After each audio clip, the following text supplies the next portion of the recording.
Olá, bom dia para você que está aí acessando aqui esse vídeo em nosso canal e quero cumprimentar você e hoje nós estamos aqui vendo uma situação muito curiosa a respeito de uma história que é muito conhecida aí dos filhos da nossa igreja, as nossas crianças que sempre estão decorando os versinhos da Bíblia e isso é uma coisa muito importante, né? É algo que quando eu era criança sempre fazia, todo sábado sempre levava um verso bíblico decorado para a igreja. Não quer dizer que eu mantinha decorado sempre, né? Mas todos os sábados eu tinha um verso da Bíblia decorado. E nesta manhã nós estamos então aqui com um tipo de aluno interessante, né? Que é o cego Bartimeu.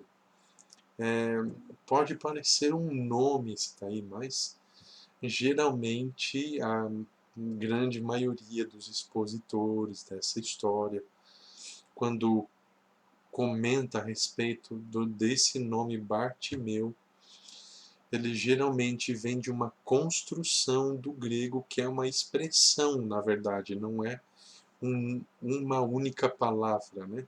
Quando é traduzido para o português, acaba se tornando uma palavra só, mas a construção no grego, ela deixa claro que pode se tornar até uma frase, no mínimo uma expressão. Então, é, o, a preposição bar, que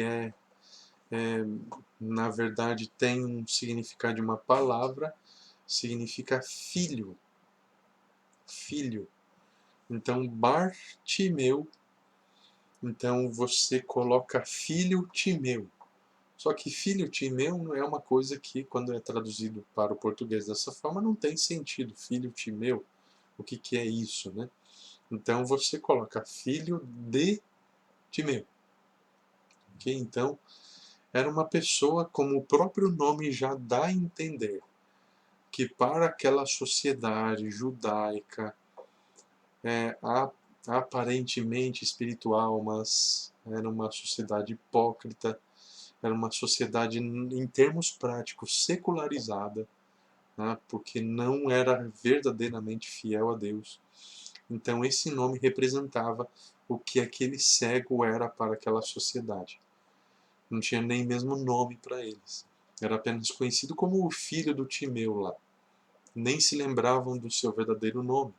Então, essa expressão Bartimeu, ela expressa o preconceito da sociedade em relação àqueles que para eles eram os isolados, os excluídos, que não deveriam fazer parte.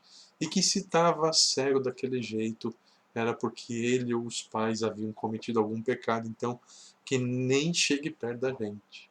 Então eles tinham um seríssimo preconceito, mas eu gostaria de fazer uma comparação entre o cego Bartimeu e os discípulos de Jesus. E, curiosamente, 2 capítulos antes, a história está em Marcos 10, né, que é a passagem da história da cura de Bartimeu, mas de uma forma interessante, em Marcos capítulo 8, versos 31 a 33, Jesus desafiou os discípulos a enxergar além daquilo que eles viam, né? Em alguns aspectos, esse desafio de Jesus era que eles estavam cegos para o que realmente importava. Então, eles tinham ali um círculo interno e eles viviam desafiando uns aos outros, né? Para quem estaria sempre perto do mestre. Então eles tinham uma ansiedade muito grande em estar ao lado do mestre, em ser considerados os primeiros. Não, eu quero me destacar entre todos os discípulos. Então Jesus deixou claro para eles que eles estavam ainda em cegueira espiritual, eles precisavam abrir os olhos. Então essa cura do cego Bartimeu, ela deixa claro, porque a partir do momento que ele foi curado, ele expressou a decisão de seguir a Jesus, mas não da mesma forma que os discípulos. E isso é muito interessante, porque a cura, ela expressava algo que já existia antes, que no caso, a partir do momento que ele foi curado, ele expressou gratidão pela pessoa que o havia curado e informou então a decisão de segui-lo. Nós precisamos perceber que a verdadeira educação não é só ensinar os outros. Sabe quando tem algumas pessoas ali escutando uma pregação, de repente o pregador ensina uma grande lição espiritual, aí uma das pessoas que está ali assistindo, ela começa a cutucar a pessoa que está ali ao seu lado, dizendo, ó, tá vendo? Isso aí que ele está falando, ó, aprende, viu? Esse tipo de atitude pode até ser corriqueira, mas ela reflete um tipo de cegueira espiritual, porque aparentemente existem verdades que eu não preciso dar ouvidos, mas a pessoa que está aqui ao meu lado, opa, esse precisa ouvir. Então eu dou aquela cutucada, eu dou aquela, ó, presta atenção, viu? Você tem que aprender aquilo lá. Mas espera aí, eu também preciso aprender, tirar lições para a minha vida. Então a verdadeira educação é ensinar a mim mesmo e aos outros.